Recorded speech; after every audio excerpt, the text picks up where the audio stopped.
히브리서 2장 1절을 보면 이런 말씀이 있습니다. 그러므로 우리는 들은 것에 더욱 유념함으로 우리가 흘러 떠내려가지 않도록 함이 마땅하니라. 그러니까 너 듣는 것 잘 유념하고 복음이 그냥 흘러 떠내려가지 않도록 해라 라고 말씀하고 있습니다. 이 흘러 떠내려간다라는 것은 두 가지 뜻이 있는데, 예를 들어서 이제 이거를 좀 재밌게 예를 들면, 첫 번째로 우리가 이제 막 반지를 끼고 막 손을 이렇게 씻잖아요. 그러다가 그 비누칠을 해서 씻다가 미끌미끌거리다가 반지가 하수구에 빡 빠지는, 그것을 의미한다라는 거예요. 의미한다는 거. 그러니까 반지가 하수구로 빠져 흘러 떠내려간 것 같은 것을 바로 흘러 떠내려간다라고 하는 것과, 두 번째 의미는 뭐가 있냐면, 어부가 바닷가에 이제 자신의 배를 이렇게 정박해 놨는데 그 줄이 풀러져 가지고 이 흘러 떠내려가는 것, 그것을 이 두 가지를 가지고 얘기를 하고 계십니다. 자, 반지를 흘려 보내는 것과 배가 흘러 떠내려가는 것, 어느 것이 더 겁나는 일입니까? 반지. 아니, 만약에 자, 배가 종이배고 반지가 뭐 다이아몬드 막 뭐 한 수십 캐럿이다, 그러면 그럴 수 있는데, 자, 저 송윤원 선생님과 같은 그 의미를 할 것 같아서 제가 예를 들었어요. 자, 반지. 비즈로 만진 반지다. 비즈로 만지면 그러면 뭐 떠내려가는 거 뭐 그럴 수 있지. 아쉽다, 안타깝다, 뭐 그러면 또 사면 되지 라고 하겠지만, 만약에 내 생계가 달린 배가 떠내려갔다고 한다면 이것은 엄청난 일이 된다라는 것입니다. 왜냐하면 반지는 소중하고 귀한 것은 맞지만 내 생계가 달린 것, 내 목숨과 직결된 것은 아닙니다. 물론 그것을 팔아서 돈으로 쓸 수 있지만 그것이 없어진다고 해서 내가 굶게 되거나 내 삶이 망가지는 것이 아니라, 그런데 내 생계가 달려있는 배가 멀리 떠나가 버리면 나는 내 생계를 잊어버리는 건 물론이고, 어떤 면에서는 가족들이 굶을 수도 있고, 또 망망한 바다로 때려나갔기 때문에 찾을 길이 없다라는 것입니다.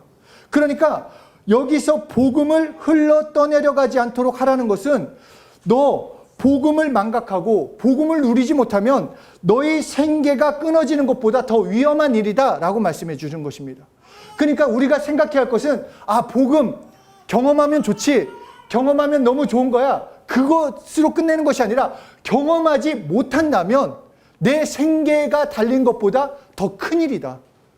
나도 모르게 그게 흘러가 버릴 수 있다라는 것입니다.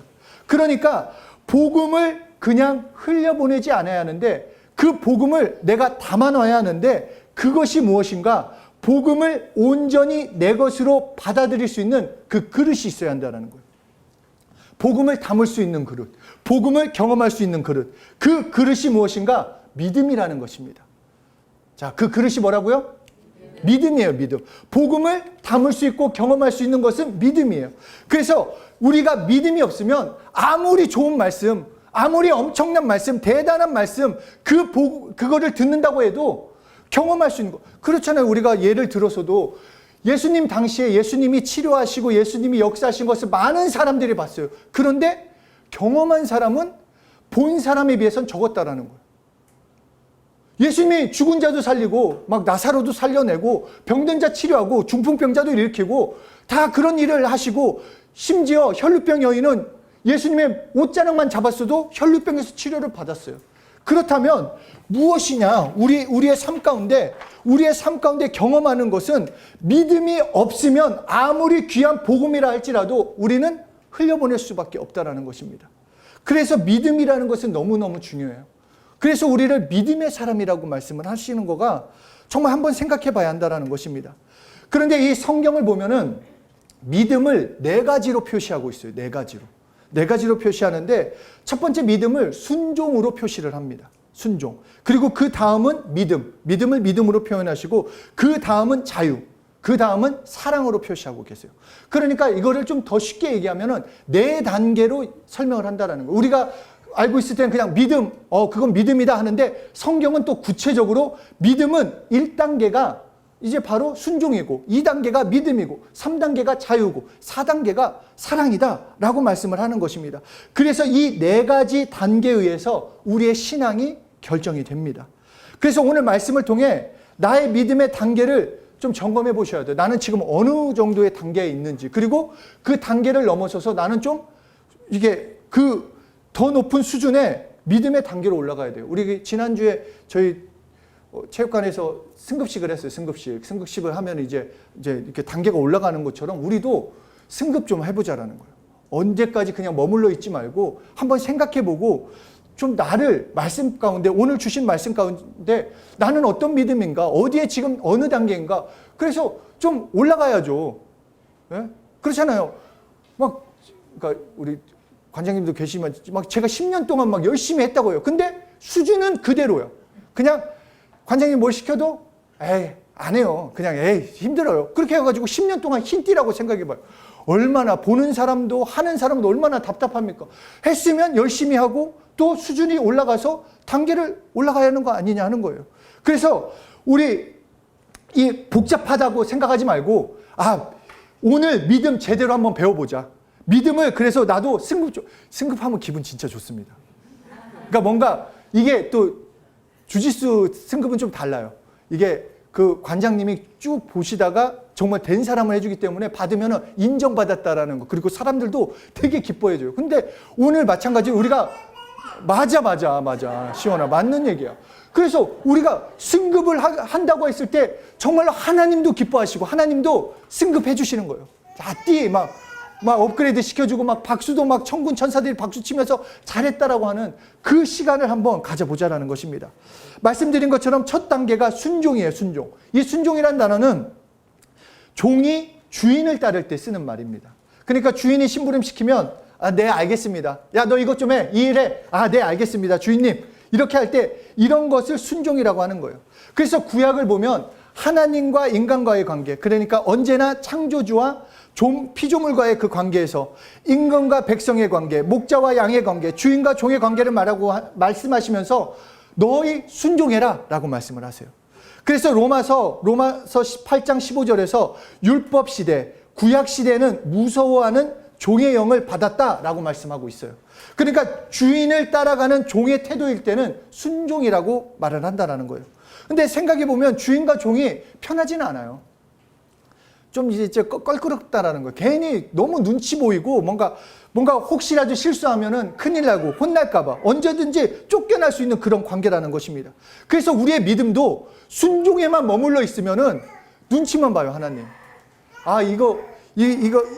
마음속에 말씀을 지키지 않았거나, 이번 한 주간을 돌아봤을 때 내가 기도하지 않았거나, 뭔가 내가 좀 화를 내고 그랬으면은 벌 받으면 어떡하지?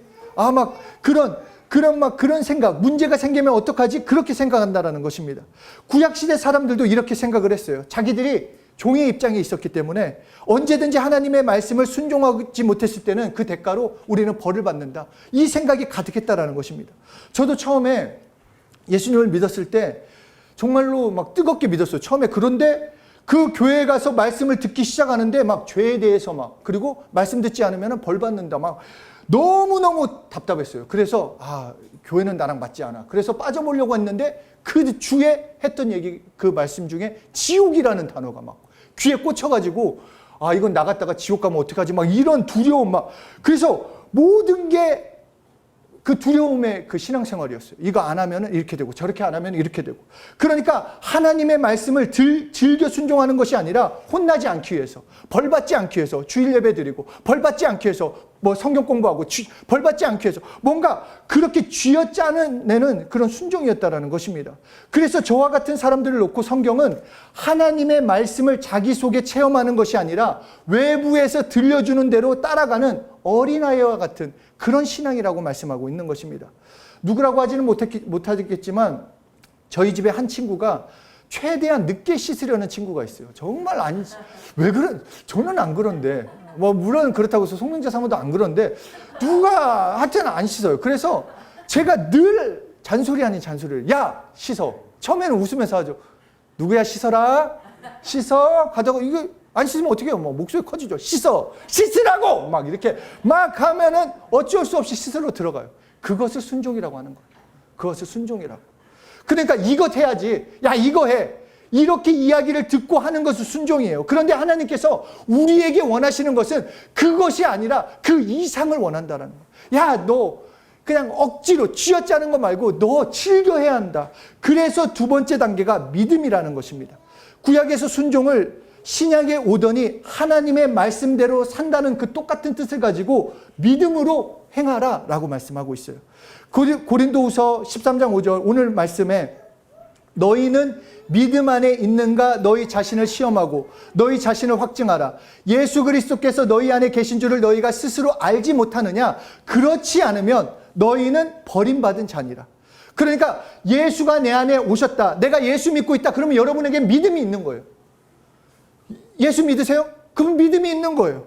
그리고 예수 그리스도가 말씀으로 육신이에요. 이 땅에 오셨기 때문에 예수 그리스도가 내 안에 계시다라는 것은 하나님의 말씀이 내 안에 들어왔다라는 것입니다. 아까 순종은 외부에서의 말을 듣고 움직였다면 이제 그 말씀이 내 안에 오셨기 때문에 그 말씀이 내 안에서 일하기 때문에 그냥 누가 시켜서가 아니라 그냥 하는 거예요.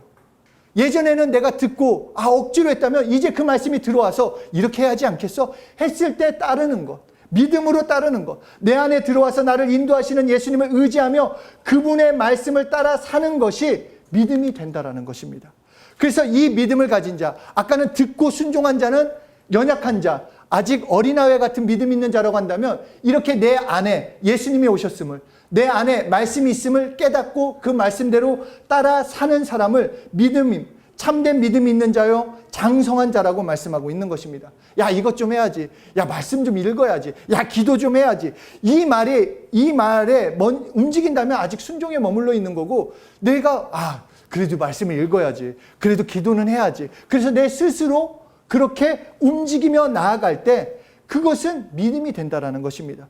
그러니까 장성한 자는 스스로 해요. 우리 집에 누구처럼 내가 씻어라 안 해도 장성한 저는 씻어요. 그렇잖아요. 장성한 자는 내가 살기 위해서 기도해야겠다. 내가 살기 위해서 말씀 읽어야겠다. 내가 정말로 하나님의 도움을 받기 위해서 하나님께 구해야 하는구나. 하나님이 함께 하신 것을 믿기에 움직인다라는 것입니다. 이럴 때 하나님의 말씀이 나에게 실제가 되고 능력이 되는데 이 믿음은 세 번째 단계인 자유로까지 올라가야 돼요. 자유로. 그러니까 믿음으로라고 하는 것은 자유로워야 한다라는 것입니다. 앞에서 이 순종이나 믿음의 단계에서는 좀 억지로 하는 면이 조금이라도 있을 거예요. 그런데 이 자유는 뭐냐? 기쁨으로 하는 거예요. 그냥 이 기도하면은 또 기도, 또 회개, 또 말씀이 아니라 나를 살리시려고 이렇게 말씀해 주시는구나. 하나님께 도움을 구하라고 기도하시는구나. 이것을 기쁨으로, 자유로 이렇게 한다라는 것입니다. 그리고 하나님의 말씀을 알면 알수록 이 믿음은 자유로워져야 돼요. 뭐 실수할 수도 있죠. 우리 저라고 해가지고 막 일주일 경건할 것 같아요. 제가 관장님을 못 쳐다보는 게 제가 도장 가면은 정말 어린애처럼 놀아요. 그래서 관장님이 왜 그럴까? 예배 때는 안 그런 것 같은데 이렇게 보실 수도 있다고. 그래서 저만 보더라도 삶에서 그렇게 완전 경건하다, 죄 짓지 않는다. 그게 아니에요. 저는 연약해요. 부족해요. 그러나 자유한 거는 뭐냐? 언제든지 난 그 피를 의지하고 회개하고, 물론 그렇다고 해서 죄를 막 짓는다가 아니라 언제든지 내가 지금 기도해야 하면 기도해야 하고, 좀 지금 시간이 없으면 그냥 명령 기도로만 할 수 있고, 놓쳤다? 그러면 좀 이따가 기도할 수 있고, 말씀도 마찬가지고 자유롭게 신앙생활할 수 있는데, 여기에서 마지막 단계인 4단계까지 하나님은 올라가시라고 하는데, 그것은 무엇인가? 이 자유를 가진 사람은 사랑으로 바뀌게 된다라는 거예요. 그러니까 왜 말씀에 순종하고 그 말씀을 믿고 사느냐? 하나님을 사랑하기 때문에 한다라는 거예요. 하나님을 사랑하기 때문에. 내가 왜 이 말씀대로 살아야 합니까? 왜? 그렇잖아요. 좀 다른 사람들과 비교했을 때 왜 우리는 이렇게 답답하게 살아야 하고, 왜 용서하고 그렇잖아요. 자동차 끼어들었는데 왜 우리는 그 사람을 축복해야 합니까? 크락션 빡빡 울리면서 우리도 손가락질하고, 야, 이 새끼야, 왜 너는 그렇게 운전 그렇게밖에 못, 얼마든지 할 수 있는데 우리는 왜 입을 다물고 축복해라. 왜 그러냐 하는 거예요. 답답하잖아요. 왜냐? 하나님을 사랑하기 때문에. 너 하나님을 사랑하냐? 그러면 그 말씀대로 살아가라는 거예요. 하나님을 사랑하기 때문에. 그러니까 사랑은 순종보다 높고 사랑은 믿음보다 귀하고 사랑은 자유보다 귀하다라고 말씀해주고 계시는 것입니다. 하나님이 세상을 이처럼 사랑하사 독생자를 주셨으니 자기 몸보다 더 귀한 아들을 주셨다라는 거예요. 그래서 하나님이 우리에게 원하시는 거는 그냥 종의 관계, 그냥 형식적인 관계가 아니라 하나님과 사랑의 관계가 되길 원한다라는 거예요. 사랑하는 사람은 알잖아요. 사랑의 관계가 어떤 건지. 그렇잖아요. 뭐 꼭 연인 관계가 아니어도 부모와 자녀의 관계만 보더라도 정말 그 끈끈하고 이해하고 서로 품어주고 잘 되길 바라고 뭔가 그냥 편하게 얘기하고 그런 관계를 원하신다라는 것입니다. 믿습니다. 나는 순종 잘했어요. 이 단계도 좋아요. 불순종보다 당연히 낫죠. 그런데 참된 믿음이 뭐냐? 하나님을 사랑하기 때문에 믿음으로 나아간다는 것입니다. 자, 기도를 예로 들면 하나님을 사랑해서 기도하면 시간이 달라져요. 이거는 뭐 사랑해서 막 기도하면 뭐 몇 시간이 됐냐 막 이 시간을 들여보지 않아요. 막 뭐 10시간을 했건 10분을 했건 그거 뭐가 중요해요. 하나님한테 기도한 건데 사랑하는 관계에서. 자, 사랑하는 사람과 대화할 때 시간 딱 지어놓고 야 우리 1시간만 얘기한다. 야 시작 해가지고 그렇게 하지 않는다라는 거예요. 1시간이 되다가 너무 더 얘기하고 싶고 야 좀 이따가 하라. 좀 나중에 좀 더 얘기하고 싶어. 그러면 시간이 더 갈 수도 있고 또 바쁠 때는 전화로 한 통화 야 오늘 내가 바빠갖고 이렇게 전화밖에 못해 하고 끊을 수 있어요. 전화 끊고 나서 이 나쁜 놈의 새끼 나를 어떻게 보고 그러니까 1분도 안 되고 전화를 끊어 이렇게 하지 않는다라는 거예요. 사랑하는 관계니까 이해하고 그냥 그 시간을 그러니까 기도도 우리가 하나님의 사랑의 관계면은 편해요. 기도가 막 창세기부터 거슬러 안 올라가도 돼요. 막 그런 거 있잖아요. 저는 어느 날 진짜 깜짝 놀랐어요. 어떤 분이 기도를 하는데 창세기부터 그 말라기까지 이렇게 시작을 해요. 막 천지 창조를 하시고 막 출애굽을 하셔가지고 뭐 다윗의 뭐 이 세대를 세워가지고 우리가 불신앙으로 막 이렇게 뭐 이렇게 바벨론의 포로로 풀렸다가 다시 돌아와가지고 말라기에 막 하나님의 음성을 듣지 못했는데 이제 듣게 하옵소서 막 와 저는 깜짝 놀랐어요. 그게 아니라 하나님 앞에 하나님 아버지 예수 이름으로 기도하면 된다라는 거예요. 그렇죠? 그렇죠? 우리 세결이가 지금 조금 요새 그 운동을 많이 해가지고 좀 피곤한 것 같아가지고 제가 정말 열심히 눈 뜨려고 하는데 막 이래가지고 하여튼 그래요. 우리가 하나님을 사랑하면 언제든지 바쁠 때는 차 안에서 걸어가면서 대화하듯이 할 수 있고 시간을 정해놓고 할 수 있다는 것입니다. 그러므로 우리의 믿음은 하나님에 대한 사랑으로 바꿔줘야 돼요. 순종이 믿음이 되고 믿음은 자유가 되고 자유는 바로 사랑이 되어야 한다는 것입니다. 좀 세속적인 예일 수도 있지만 이해를 돕기 위해서 자 사랑하는 사람이 부자라고 한번 생각해 보세요. 정말 엄청 부자예요. 제가 말만 하면은 샤넬백 100개를 한 번에 사줬어요. 막 그런 거 저도 가끔 가다가 그런 거 보면 부러운데 막 백화점 딱 갔는데 여기서부터 여기까지 싹 주세요. 이런 거 있잖아요. 왜? 저만 너무 속물인가요? 그런 거 꿈꾸잖아요. 막 백화점 딱 갔는데 막 가격표 안 보고 막 몰래 막 종업원 가면 이렇게 막 이게 보는 게 말고 진짜 자, 여기서부터 여기까지 딱 이렇게 하고 예? 근데 그렇게 부자인 사람이 저의 이제 그런 사람이라고 한번 생각을 해보면 나는 너무 많이 갖고 싶은 것도 많고 뭔가 정말 그 사람한테 구하고 싶은 것도 많은데 그 상대방에게 그 부자인 상대방에게 이런 얘기 그러니까 예를 들어서 여러분들이 그런 부자인데 상대방이 나는 선물도 필요 없고 나는 돈도 필요 없어 지금 뭘 안 해줘도 돼 나는 너만 있으면 돼 난 너만 있으면 너랑 함께만 있으면 돼 그러면은 자 사이라 정말 그런다고 하면 다른 거 해주고 싶어 안 해주고 싶어 해주고 싶죠 사랑하니까 마찬가지라는 하나님께 무엇을 구하기 이전에 하나님은 다 해주실 수 있어요. 하나님은 모든 것을 응답해 주시고 우리의 모든 삶을 변화시켜 줄 수 있는데 먼저 우리에게 원하시는 건 사랑의 관계가 되자라는 거예요. 내 사랑을 알고 너도 나를 사랑해라. 그러면 그 나머지는 내가 책임져 주시겠다라고 말씀하시는 것입니다.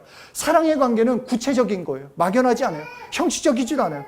그 연애해 본 사람들 아시잖아요. 막연하게 실질적이고 구체적으로 만남을 갖더라도 언제 어디서 어떻게 만나고 무엇을 할 건지 구체적이고 대화를 나눠도 구체적으로 나누게 된다는 것입니다. 마찬가지로 우리도 하나님과 사랑의 관계라면 구체적이고 실질적이고 개인적인 그 관계를 가져야 하는 것입니다. 그냥 예배에 들어서만 하나님 사랑해요가 아니라 내 삶 가운데 하나님과의 사랑의 관계가 유지가 되어야 하는 것입니다. 그래서 이 믿음의 단계까지 올라가면 복음은 그때부터 진짜 복음이 돼요. 아, 하나님이 나를 사랑하셔서 말씀하셨구나. 그러니까 회개에 대한 말씀을 들어도 죄 이게 아니라 나를 용서하시려고, 죄인인 나를 살리시려고 하셨구나. 기도가 아니라 응답하시기 위해서 예수 이름을 불러서 응답을 주시려고 말씀하시는 거구나. 다르게 들리고 다르게 해석하게 되고 다르게 말씀을 드리게 되는다라는 것입니다. 그래서 이 사랑의 관계를 통해 하나님이 주시는 축복 또한 나에게 실제가 되는 것입니다. 그러므로 믿음은 하나님을 사랑해야 하는 데서부터 시작을 합니다. 마태복음 22장 37절에 예수께서 이르시되 내 마음을 다하고 목숨을 다하고 뜻을 다하여 주 너희 하나님을 사랑하라 하셨다라고 말씀하고 있어요. 너 하나님을 사랑해야 한다. 이것이 먼저라는 것이에요. 왜냐하면 요한일서 4장 9절, 10절, 19절에 하나님의 사랑이 우리에게 이렇게 나타난 바 되었으니 하나님이 자기의 독생자를 세상에 보내심은 그로 말미암아 우리를 살리려 하심이라. 사랑은 여기 있으니 우리가 하나님을 사랑한 것이 아니요 하나님이 우리를 사랑하사 우리 죄를 속하기 위하여 화목제물로 그 아들을 보내셨습니다. 우리가 사랑함은 그가 먼저 우리를 사랑하셨습니다. 그렇게 먼저 하나님이 나를 사랑하는 그 사랑에 대한 절대적인 확신을 가지셔야 합니다. 그래서 바울은 이렇게 고백을 합니다. 로마서 8장 37절 이하에 그러나 이 모든 일에 우리를 사랑하시는 바로 하나님의 그 사랑으로 말미암아 우리가 넉넉히 이기느니라. 내가 확신하노니 사망이나 생명이나 천사들이나 권세자들이나 현재일이나 장래일이나 능력이나 높음이나 깊음이나 다른 어떤 피조물이라도 우리 주 그리스도 예수 안에 있는 하나님의 사랑에서는 끊을 수 없느니라. 이 확신을 가지셔야 합니다. 하나님은 우리를 사랑하세요. 그 사랑을 어떻게 보여주셨냐? 독생자를 십자가에 피 흘려 죽게 하심으로 보여주셨어요. 그리고 지금도 사랑하신다라고 우리에게 알려주신다라는 것입니다. 물론 우리가 하나님의 손을 놓을 때도 있어요. 우리가 우리의 감정 때문에, 우리의 환경 때문에 손을 놓은 것처럼 보일 수가 있어요. 근데 사일 한번 나와보세요. 우리가 할 때, 우리가 느낄 때는 이렇게 손을 이렇게 맞잡았어요. 이렇게 해가지고 놓은 것처럼 보일 수도 있지만 하나님은 잡고 계시다라는 거예요. 이게 하나님의 사랑이에요. 나는 다시 그 하나님을 사랑하면 다시 끈끈하게 돼요. 우리를 놓지 않으세요. 하나님은 우리를 절대 놓지 않으세요. 감사합니다. 우리는 절대 놓지 않아요. 우리의 담대한 신앙은 여기에 있는 거예요. 우리의 담대한 믿음은 나의 어떠함으로 하나님을 사랑하는 것이 아니라 하나님이 우리를 먼저 사랑하셨기 때문에 우리는 하나님을 사랑할 수 있는 것이요, 언제든지 하나님 앞에 나아가 하나님의 사랑으로 다시금 시작할 수 있다는 것입니다. 그 믿음으로 살 때 복음에서 자유함을 느끼고 복음에서 순종할 수 있고 복음에서 믿음으로 걸어갈 수 있는 그 축복을 누리게 되는 것입니다. 정말 하나님의 사랑, 내가 할 일, 하나님께서 나를 사랑하셨기 때문에 내가 할 일은 그 사랑에 반응하는 것입니다. 그러니까 우리 계속 예를 들지만 사랑하는 사람하고 있는데 제가 막 사홍아 너무 사랑해, 내가 너를 사랑해 하는데 사홍이가 왜? 좋아요. 그래요? 이렇게 한다고 한다면 얼마나 그 사랑하는 사람의 마음이 아프겠습니까? 마찬가지로 하나님이 예수님을 보내시고 내가 너희를 사랑한다, 이렇게 사랑한다고 말씀하셨을 때 우리의 반응 또한 나도 하나님을 사랑합니다, 그 얘기를 듣고 싶으시다라는 거예요. 우리 사랑의 관계로 살자라는 거예요. 여전히 죄 가운데 있을 때 미리 피 흘려놓고 기다리신 그 하나님께서 나를 사랑하신다고 하셨기에 나도 하나님을 사랑하는 것, 나의 반응을 보여드려야 한다는 것입니다. 하나님의 사랑은 구체적이에요. 아까 말씀드린 것처럼 사랑은 구체적이에요. 그 구체적이 무엇이냐? 예수님께서 예수님을 십자가에 피 흘려 죽게 하심으로 자신의 사랑이 어떠함인 것을 구체적으로 보여주셨어요. 그래서 더 아낄 것이 없다, 우리를 향한 하나님의 사랑은 진짜다라고 말씀하고 변하지 않는다라고 말씀하고 있기 때문에 오늘 우리가 담대히 나가는 것처럼 우리도 구체적이어야 돼요. 하나님을 사랑하는 것, 정말로 나의 입술을 벌려서 구체적으로 사랑한다. 하나님, 나는 당신을 사랑한다. 독생자를 보내주신 하나님을 사랑한다. 오늘도 나를 사랑하시는 하나님을 사랑합니다 라고 고백해야 하고 그렇게 사랑의 관계를 가져야 한다는 것입니다. 믿습니까? 하나님을 사랑하십니까? 하나님을 사랑하시겠습니까? 더 사랑하시겠습니까? 그럼 옆에 사람한테 얘기하십시오. 하나님을 사랑합시다. 하나님을 더 사랑합시다. 여러분, 제가 요새 더 막 말씀을 이거 읽고 준비하면서 깨닫게 된 거는 시인이 너무 중요해요. 정말 모든 것에는 시인 없이는 되는 게 없어요. 그러니까 아담이 범죄했을 때도 먼저 물어보세요. 너 어디 있느냐? 라고 먼저 물어보세요. 너 왜 그러고 있느냐? 대답하게 하신다라는 거. 그래서 계속해서 물어보세요. 물어보시는 것은 하나님이 모르셔서가 아니라 우리에게 시인시키시려고. 그래서 구약에서도 계속 물어보시고 신약에 와서 결론과 같이 말씀하시잖아요. 마음으로 믿고 입으로 시인해라. 그래서 입으로 시인하는 게 너무 중요해요. 사랑의 관계 계속 그렇지만 연인 사이에 마음이면 충분해. 아니죠. 말을 해야지 알죠. 아, 저 사람이 나를 사랑하는지 어떻게 알아요? 말을 해야지 알죠. 마찬가지로 하나님 알아요. 여러분들이 하나님을 사랑하는 것 알아요. 그런데 하나님을 사랑한다고 고백하셔야 돼요. 삶으로 보여줘야 한다는 것입니다. 그러면 우리 이 시간 함께 우리 기도하실 때 우리 하나님을 사랑한다고 고백했으면 좋겠습니다. 내 감정과 상관없습니다. 이 사랑, 이런 거에 내가 감사해야 하니까 눈물로 아니에요. 그냥 하나님을 사랑합니다. 나는 하나님을 사랑합니다. 하나님을 더 사랑하기 원합니다. 나의 소원 하나가 있다면 하나님을 더욱 사랑하는 자, 정말로 더욱 사랑하는 자, 하나님을 사랑하게 해달라고 우리 마음껏 하나님께 사랑의 고백을 올려드리면서 함께 기도하시겠습니다.